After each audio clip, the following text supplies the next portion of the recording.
Makeup করতে আমরা সবাই ভালোবাসি। আর মেকআপের সবথেকে ইম্পর্ট্যান্ট পার্ট হলো এই মেকআপ ব্রাশগুলো। আর বারবার মেকআপ করার ফলে ব্রাশগুলোতে যে এক্সট্রা মেকআপ প্রোডাক্টগুলো লেগে থাকে তাতে কিন্তু বাইরের ধুলোবালি জমে ব্যাকটেরিয়া সৃষ্টি হয়। সেগুলো আমাদের স্কিনের জন্য ভীষণ ক্ষতিকারক।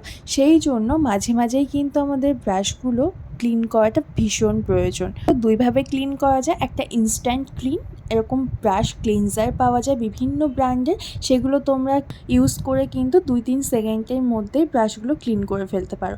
কিন্তু তাতে খুব একটা ভালোভাবে ক্লিন হয় না, তার জন্য মাঝে মাঝে কিন্তু আমাদের ডিপ ক্লিনিং করাটা ভীষণ প্রয়োজন। তার জন্য একটা পরিষ্কার পাত্র নিতে হবে, তার মধ্যে একদম উষ্ণ গরম জল আর বাড়িতে থাকা যে কোনো লিকুইড জাতীয় সোপ ইউজ করতে হবে।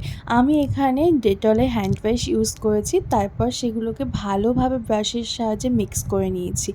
দেন আমি সব ব্রাশগুলোকে একে একে এটার মধ্যে 3-4 মিনিটের জন্য চুবিয়ে রেখেছিলাম। তারপরে হালকা হাতে একদমই ব্রাশগুলোকে এরকম রাব করে ক্লিন করে নিতে হবে। বেশি জোরে জোরে প্রেস করলে কিন্তু ব্রাশগুলো নষ্ট হয়ে যেতে পারে। এখানে আমি আবার ক্লিন ওয়াটার নিয়ে নিয়েছি আর একে একে ব্রাশগুলোকে আবার ভালোভাবে ক্লিন করে নিচ্ছি। এবার সব ব্রাশগুলো এই সেম প্রসেসে ক্লিন করে একদম রুম টেম্পারেচারে এইভাবে রেখে দিতে হবে ওভারনাইটের জন্য। ব্রাশগুলো পারফেক্টলি ড্রাই হতে কিন্তু 14 থেকে 15 ঘন্টা মতো টাইম লাগে। ব্যাস এইভাবেই তোমরা যদি ব্রাশগুলো ক্লিন করো, তোমাদের স্কিনটাও যেমন ভালো থাকবে, ব্রাশগুলো কিন্তু তেমনই একদম ভালো থাকবে।